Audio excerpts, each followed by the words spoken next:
Hello viewers, welcome to Bhavani కథల ప్రపంచం. ఈ స్టోరీ మీకు నచ్చినట్లయితే నా ఛానల్ని సబ్స్క్రైబ్ చేసుకొని నన్ను ప్రోత్సహించండి వ్యూవర్స్. సరే, ఇక కథలోకి వెళ్ళిపోదాం. బాస్తో ఒకరోజు 22వ భాగం. ఉదయం నిత్యకు తెలివి వచ్చేసరికి మంచం మీద బాబు, వాడి బాబు ఇద్దరూ లేరు.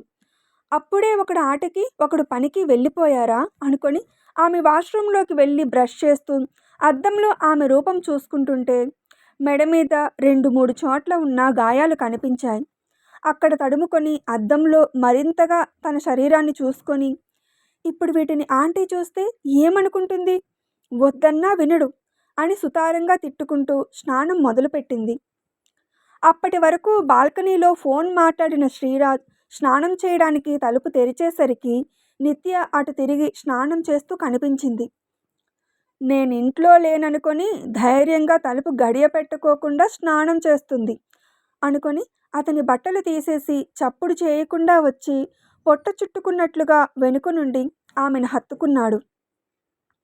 అతని చర్యకు తుల్లిపడి ఒక చేతిని గుండెలకు అడ్డుగా పెట్టుకొని షవరాపి టవల్ అందుకోబోతుంటే ఆమెను తన వైపు తిప్పుకొని, ఈ ఇంట్లో నలుగురే ఉంటారు, నిన్ను ఇలా చుట్టుకునేది నేనే కదే, మరెందుకు అంత సిగ్గు కంగారు అని అడిగాడు.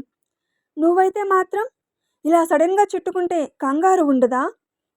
అయినా నేను గడియ పెట్టుకున్నాను కదా, మరి నువ్వెలా లోపలకు వచ్చావు అని అనుమానంగా అడిగింది.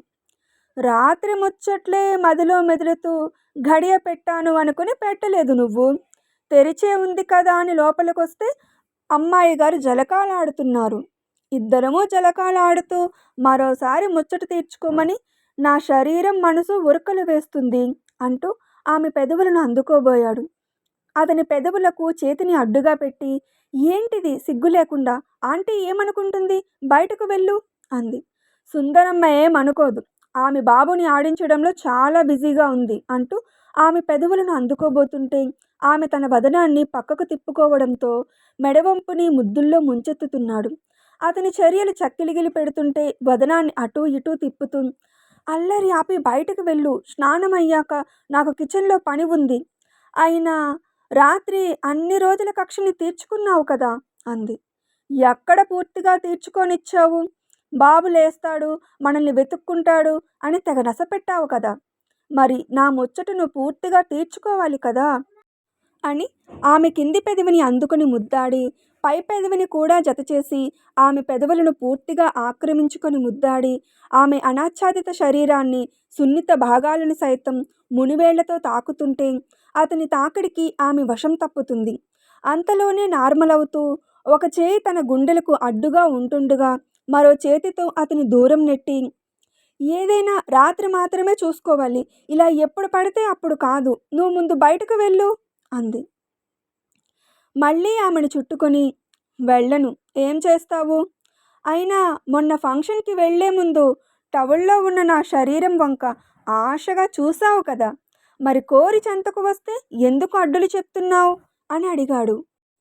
నేను చూసిన విషయం నీకెలా తెలుసు, నువ్వు ముఖం కూడా కనిపించకుండా టవల్ కప్పుకొని తల తుడుచుకుంటున్నావు కదా, అయినా నేను నిన్ను చూడడానికి నీ ఈ ప్రవర్తనకు ఏంటి సంబంధం అని అడిగింది.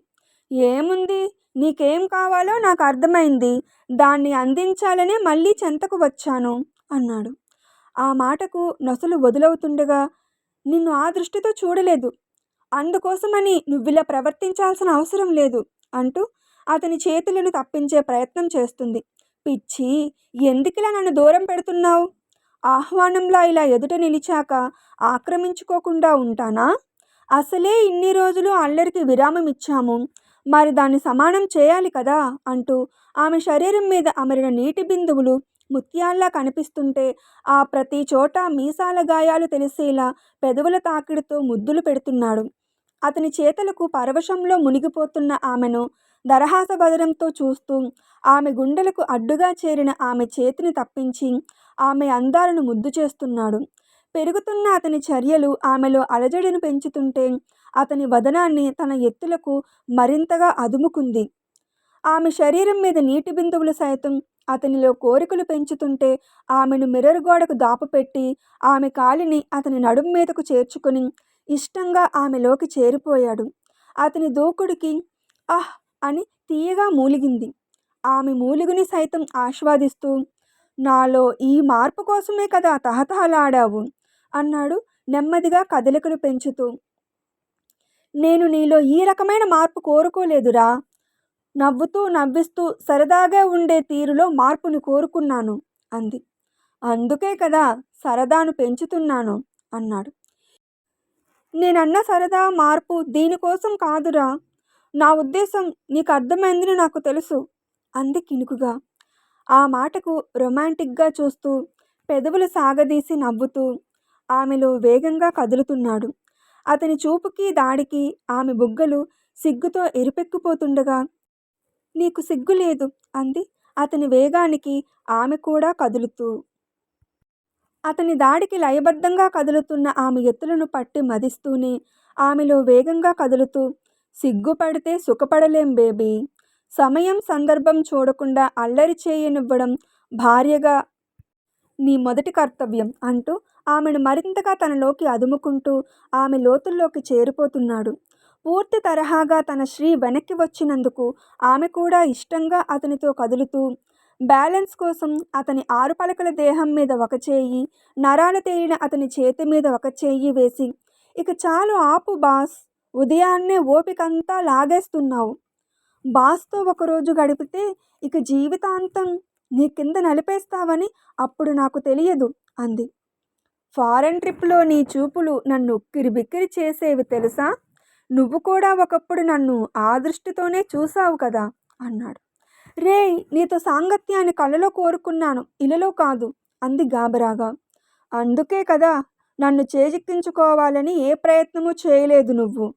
అయితే నీ కోరికలో బలం ఉంది కనుకే నేను నిన్ను అందుకున్నాను. అందుకే ఇంత అందమైన బాస్ కింద నలిగినా తప్పులేదు అంటూ ఆమెలో ఒత్తిడి పెంచుతూ లెక్కలేనన్నిసార్లు ఆమెలోకి చేరిపోయాడు. కాసేపటికి ఇద్దరూ షవర్ కింద సరిగంగ స్నానాలు చేస్తూ అక్కడ కూడా ఆమె భుజాలను చేతి మునివేళ్లను ఇష్టంగా ముద్దాడుతున్నాడు. అతని చర్యలకు ప్రేమకు మురిసిపోతూ చిరునవ్వులు చిందించింది. అలా ఇద్దరు స్నానాలు ముగించి టవల్స్ చుట్టుకుని గదిలోకి వచ్చి నిత్య డ్రెస్సప్పై మరో టవల్తో తన తల తుడుచుకుంటుంటే శ్రీరాజ్ ఆ టవల్లో దూరాడు. ఏంటి అల్లరి, బాబుకు ఆకలి వేస్తుంది, టిఫిన్ తినిపించద్దా అని అడిగింది. ఎవరు తినిపించద్దన్నారు? అయినా నేనేం అల్లరి చేయడం లేదు, తల తుడవమంటున్నాను అన్నాడు. అని నిట్టూర్చి తల తుడిచి, ఇక వెళ్ళి డ్రెస్అప్ అవు అంది. ఏం, ఇప్పుడు నా ఒంటి మీద నీకు బట్టలు కనిపించడం లేదా? ఎప్పుడు అదే ధ్యాసలో ఉంటావా అని కన్ను కొడుతూ అన్నాడు. అతని మాటలకు ఉక్రోషంగా చూసి, ఇప్పటి వరకు అల్లరి చేసింది నువ్వు, తిరిగి నన్ను అంటున్నావా? ఈ టవల్నే బట్టలు అంటున్నావా? ఆఫీస్కి టైం అవడం లేదా? వెళ్ళి రెడీ అవ్వు అని విసురుగా దూరం తోసింది. రాక్షసి, రాత్రికి చెప్తాను నీ పని అనుకొని రెడీ అవడంలో నిమగ్నమయ్యాడు. ఆమె ముసుముసుగా నవ్వుకొని తలను తడి లేకుండా తుడుచుకొని చిన్న క్లిప్ పెట్టేసి ఆ గదిలో నుండి కదిలి శ్రీరామ్ అని పిలుస్తూ డైనింగ్ దగ్గరకు వచ్చింది. బాబుకు నేను తినిపించేశానమ్మా, హాల్లో ఆడుకుంటున్నాడు, నువ్వు అబ్బాయి తినండి అంది సుందరమ్మ. అప్పుడే శ్రీరాజ్ కూడా వచ్చి డైనింగ్ దగ్గర కూర్చున్నాడు. అయితే నువ్వు కూడా కూర్చో ఆంటీ, ముగ్గురం తిందాం అని వడ్డించింది నిత్య. నిత్య కూడా ఇంట్లో మనిషిలా ఆమెను ట్రీట్ చేస్తుందని ఇష్టంగా చూస్తున్న సుందరమ్మకు ఇద్దరి తలలు కొంచెం తడిగా ఉండడంతో పాటు నిత్య మెడ మీద 1-2 చోట్ల పంటిగాట్లు కనిపించి సుందరమ్మ మనసు ఆనందంతో నిండిపోయింది. మందు అవసరం లేకుండానే ఇద్దరూ ఒకటయ్యారు. సత్యమ్మ కూడా ఇదే కోరుకుంది అనుకొని ఆమె మనసు శాంతించింది. కానీ శ్రీరాజ్ అక్కడ సుందరమ్మ తమని గమనిస్తుందని గ్రహించకుండా అక్కడ కూడా నిత్యకు చిలిపిగా చూస్తూ సైగలు చేస్తున్నాడు. అతని చూపులకు సైగలకు ఆమె వదనం సిగ్గుతో ఎర్రబడిపోతుంది. టిఫిన్ తినేసి శ్రీరాజ్ ఆఫీస్కి కదులుతుంటే నిత్య బాబుని ఎత్తుకొని ఫ్లాట్ ఎంట్రన్స్ దగ్గర నిలిచింది. దాంతో కొడుకుకి ముద్దు పెట్టి వాడి కళ్ళు మూసి బాయ్ చెప్తున్న నిత్య పెదవిని అందుకొని చటుక్కున వదిలి బాయ్ అనేసి లిఫ్ట్ వైపు వెళ్ళిపోయాడు శ్రీరాజ్.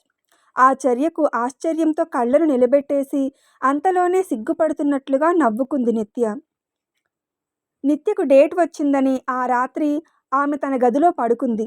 మధ్యరాత్రిలో తెలివి వచ్చిన బాబు నిత్య కోసం చూసి స్టూల్ ఆసరాతో కిందకు దిగి అమ్మా అమ్మా అంటూ నిత్య ఎక్కువగా ఉండే గదికి వచ్చి అక్కడ ఉన్న మరో స్టూల్ సాయంతో మంచం మీదకి చేరి ఆమె పక్కన చారబడి ఆమె మెడను చుట్టుకుని పడుకున్నాడు. ఆ స్పర్శకు తెలివి వచ్చిన నిత్య బాబుని మరింతగా తనకు అదుముకుంది. శ్రీరాజ్ నిద్రలో బాబుని తడుముకొని మంచం ఖాళీగా అనిపించడంతో నిద్ర మేల్కొని చూసేసరికి ఆ గదిలో బాబు లేడు. నిత్య దగ్గరకు వెళ్ళాడా అనుకొని అతను ఆమె గదిలోకి వచ్చేసరికి బాబు ఆమె పక్కనే పడుకున్నాడు. తను డేట్లో ఉందని కదా అలసటకి విడిగా పడుకుంది అనుకొని బాబుని ఆమె నుండి తీసుకోబోతుంటే వాడు నిద్రమత్తులో ఉండి కళ్ళు తెరవకుండానే నన్నిక్కడి నుండి తీయద్దు అని చెప్తున్నట్లు మా మా మా అని ఏడుస్తూ కాళ్ళు చేతులు వేగంగా జాడించేస్తున్నాడు.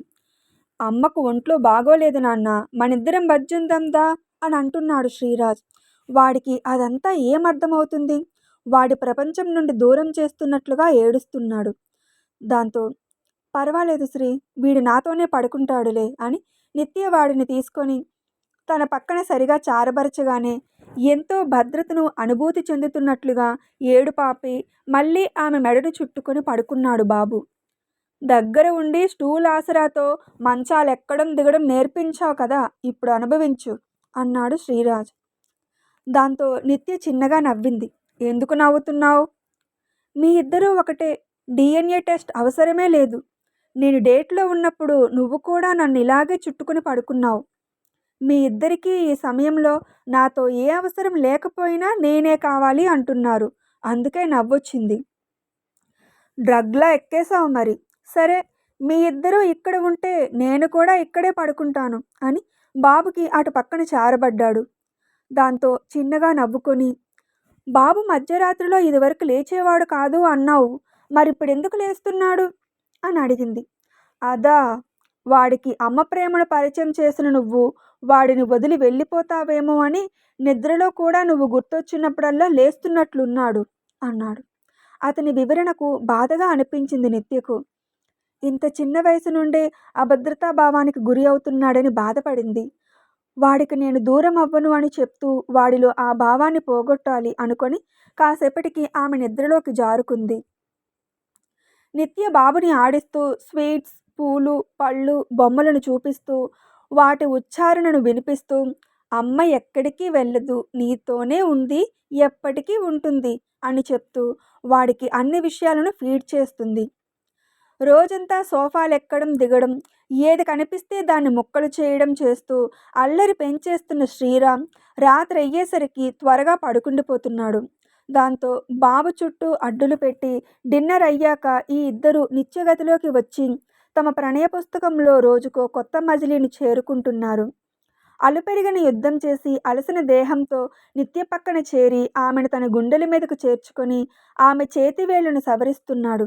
అతని గుండె చప్పుడు వింటూ సత్య ఆస్తి ఎంత ఉంటుంది అని అడిగింది. ఏంటి డార్లింగ్, అప్పుడే లెక్కలు అడుగుతున్నావు? అదేం కాదు, అంతటి ఆస్తిని మనం ఏం చేసుకుంటాం చెప్పు, పైగా అదంతా నీ కష్టార్జితం కూడా కాదు కదా. అందుకే సత్య పేరు మీద క్యాన్సర్ హాస్పిటల్ కట్టిద్దాం. ఆస్తి ఉన్నా అది ఆమె ఆయువుని పెంచలేకపోయింది, ఎందుకంటే ఆమె పరిస్థితి అలాంటిది. కానీ మరెన్నో రకాల క్యాన్సర్స్ ఉన్నాయి కదా, ఎక్కువ ఖర్చుతో చికిత్స చేయించుకోలేని వాళ్లకు తక్కువ ఖర్చుతో ఆరోగ్యాన్ని అందిస్తే సత్య ఆత్మకు శాంతి కలుగుతుంది. ఆమె వల్ల ఎంతోమంది జీవితాల్లో వెలుగు నిండుతుంది అంది. చాలా మంచి ఆలోచన చేశావు నిత్య. నిజంగా నువ్వు నాకు ఎదురుపడడం, భార్యగా లభించడం నా అదృష్టం. త్వరలోనే నీ ఆలోచనకు కార్యరూపం ఇస్తాను. నువ్వు హాస్పిటల్ బాధ్యతలు చూసుకో, నేను ఆఫీస్ బాధ్యతలు చూసుకుంటాను అన్నాడు. ఇది కూడా మంచి ఆలోచనే. ఇద్దరం ఆఫీస్లోనే ఉండే కన్నా నీ ఆలోచన చాలా బాగుంది. హాస్పిటల్ నిర్మాణ పనులు పూర్తి అయ్యేసరికి శ్రీరామ్ కూడా కాస్త పెద్దవాడు అవుతాడు కదా, అప్పుడు వాడి బాధ్యతను సుందరమ్మకు అప్పగించి నేను ఆ పనులు చూస్తాను అంది. శ్రీరాజ్ ఆఫీస్కి వెళ్ళి ఆ పనులు చూస్తూనే మీటింగ్స్, పార్టీస్ కోసం బయటకు వెళ్తున్నప్పుడు మంచి స్థలం కోసం చూస్తున్నాడు. అలాగే తెలిసిన వాళ్లకు ఇంకా బ్రోకర్స్కి కూడా చెప్పి ఉంచాడు. ఖాళీ స్థలాలు చాలానే చూస్తున్నాడు, కానీ అతనికి ఏదీ నచ్చడం లేదు. 2-3 నెలల తర్వాత అతను అనుకున్న రీతిలో మంచి స్థలం దొరికింది. దాంతో మరో 3 నెలలు కష్టపడి హాస్పిటల్ కోసం ప్లాన్ రెడీ చేయించి అనుమతులు తీసుకొని పని మొదలుపెట్టాడు. ఒక పక్క ఆఫీస్ చూసుకుంటూనే నిర్మాణ కార్యక్రమాలను కూడా చూస్తున్నాడు. సండే అందరి టిఫిన్స్ అయిపోయాక శ్రీరాజ్కి ఏదో పని ఉందని బయటకు వెళ్తూ, లంచ్ ఇంట్లో ప్రిపేర్ చేయొద్దు, నలుగురం బయటకు వెళ్దాం అన్నాడు. నేనెందుకులే బాబు, మీ ముగ్గురు వెళ్ళండి అంది సుందరమ్మ. మాకు మాత్రం ఎవరున్నారు చెప్పు సుందరమ్మ, నువ్వు మేము వేరువేరు కాదు అనేసి, నిత్య 1 గంటకు వస్తాను, రెడీగా ఉండండి అనేసి బయటకు వెళ్ళాడు. బిల్డింగ్ సెల్లార్లో సుందరమ్మ శ్రీరాముని ఆడిస్తుంది. అక్కడ చాలామంది పిల్లలు ఆడుకుంటున్నారు. వాళ్లతో పోటీ పడుతూ పరుగులు పెడుతూ కేరింతలు కొడుతున్నాడు బాబు. వంట పని లేదు. శ్రీరాజ్ రావడానికి సమయం ఉందని నిత్య బీరువా సర్దుతూ సత్య పంపిన చీరలు చూసింది. శ్రీరాజ్కి తన భార్య చీరలు కట్టుకుంటే ఇష్టం. నువ్వు వారంకి ఒకసారైనా చీర కట్టుకో అనడం గుర్తొచ్చి, ఇప్పుడెలాగూ లంచ్కి బయటకు వెళ్తున్నాం కదా, అతనికి సర్ప్రైజ్లా ఉంటుంది అనుకుని బేబీ పింక్ డిజైనర్ శారీ తీసి అందంగా కట్టుకొని తన హెయిర్ని దువ్వుకుంటుంది. 1 గంటకు వస్తానన్న శ్రీరాజ్ తొందరగా ఇంటికి వచ్చి తమ గదిలోకి వెళ్ళేసరికి చీరలో అటు తిరిగి నిలుచుని కురులను సవరించుకుంటున్న నిత్య అజంతా శిల్పంలా కనిపించగానే ట్రాన్స్లో ఉన్నట్లుగా ఆమెను చేరి వెనుక నుండి హత్తుకున్నాడు. ఆ చర్యకు మొదట భయపడిన ఆ స్పర్శ తన మగడిదే అని తెలిసి అద్దంలో అతని రూపాన్ని చూసి, ఏంటి అప్పుడే వచ్చేశావు, ముందు వదులు, చీర నలిగిపోతుంది అంది.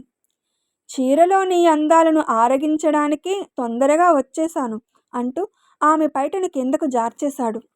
అయ్యో ఏం చేస్తున్నావు అంటూ ఆమె చేతులను గుండెలకు అడ్డుగా పెట్టుకుంది. ముసిముసిగా నవ్వుతూ ఆమెను తన వైపు తిప్పుకొని చేతుల అడ్డును తప్పించి ఆమె ఎదలో వదనాన్ని దాచుకొని ముద్దులు పెడుతున్నాడు. వదులు శ్రీ, బయటకు వెళ్దాం అన్నావు కదా, ఆంటీ బాబుని తీసుకొస్తుంది అని అతన్ని అడ్డే ప్రయత్నం చేస్తుంది. బయటకు వెళ్ళడానికి సమయం ఉంది. బాబు చుట్టూ చాలామంది పిల్లలున్నారు. వాడు మంచి ఆట మూడ్లో ఉన్నాడు. ఇప్పట్లో ఆ ఇద్దరు ఇంటికి రారు అంటూ ఆమెను చేతుల్లోకి ఎత్తుకొని మంచం మీదకు చేర్చాడు. పగటిపూట నీ అల్లరేంటి శ్రీ, ఇలా అయితే మరోసారి చీర కట్టుకోను అంది. చీరే కాదు, ఏమీ చుట్టుకోకు, నాకు ఆహ్వానం పలుకుతూ సిద్ధంగా ఉండు అంటూ టీషర్ట్ని దూరం చేసే చేతులతో ఇప్పుడు జాకెట్ హూక్స్ తప్పిస్తుంటే ఆమె మరింతగా సిగ్గుపడిపోతూ, ఇప్పుడు వద్దు అంది ముద్దుగా. ఇంత ముద్దుగా అడ్డు చెప్తే మరింతగా అదుముకొని ఈ ముద్దుగుమ్మ మురిపాలను ఆశాంతం అందుకొనే తీరాలి అంటూ వేగంగా చేతులు పెంచి ఇద్దరి మీద అడ్డులను తొలగించి చిలిపిదాడిని మొదలుపెట్టి ఆమెను ఆక్రమించుకొని కదలికలు పెంచాడు. ఎప్పటికప్పుడు నన్నెలా మచ్చిక చేసుకోవాలో నీకు బాగా తెలుసు అన్నాడు ఆమెను వేడెక్కిస్తూ. నేనేం ఇందుకోసం చీర కట్టుకోలేదు. నిన్ను సర్ప్రైజ్ చేయాలని అనుకుంటే నువ్వే నన్ను కబ్జా చేసావు అంది అలకుమోము పెడుతూ. ఈ కబ్జా సరిపోదు, నాకు ఇంకా కావాలి, ఇంకా ఇంకా కావాలి అంటూ ఆమెలోకి చేరిపోతూ అల్లరిని పెంచేస్తున్నాడు. కాసేపటికి ఆమె మళ్ళీ స్నానం చేసి టవల్ చుట్టుకొని వార్డ్రోబ్ తెరిచి జీన్స్ టీషర్ట్ తీసింది. ఏం చీర కట్టుకోవా? నీ హింస నేను భరించలేను, నేనే చీర కట్టుకోను. చీర కడితేనే నేను నిన్ను హింస పెడతాను అనే నీ అపోహను ఇప్పుడే దూరం చేస్తాను. అసలే ఎక్కువ శ్రమ పడాల్సిన అవసరం లేకుండా ఒంటి మీద టవల్ మాత్రమే ఉంది అంటూ ఆమె వైపు కదిలాడు. ఇంకా ఉంది, సత్య పేరు మీద హాస్పిటల్ అంట. మంచి ఆలోచన కదా. వీళ్ళు అనుకున్న పని సవ్యంగా పూర్తి అవుతుందో లేదో, తర్వాత ఏం జరుగుతుందో తెలియాలి అంటే తదుపరి భాగం కోసం ఎదురుచూడక తప్పదు. స్టోరీ నచ్చితే కామెంట్ చేసి అప్డేట్కి లైక్ కొట్టి షేర్ చేయండి వ్యూవర్స్. అప్పుడే నా స్టోరీ ఎక్కువ మందికి చేరుతుంది. అలాగే స్టోరీ వింటున్న అందరూ నా ఛానల్ని సబ్స్క్రైబ్ చేసుకొని నన్ను ప్రోత్సహించండి వ్యూవర్స్. అప్డేట్ కింద హైప్ పాయింట్స్ కనిపిస్తే తప్పకుండా నా స్టోరీకి హైప్ పాయింట్స్ ఇచ్చి నన్ను ఎంకరేజ్ చేయండి వ్యూవర్స్. సరే, మరో స్టోరీ అప్డేట్తో మళ్ళీ మీ ముందుకు వస్తాను. అప్పటి వరకు సెలవు. Thanks for watching my videos.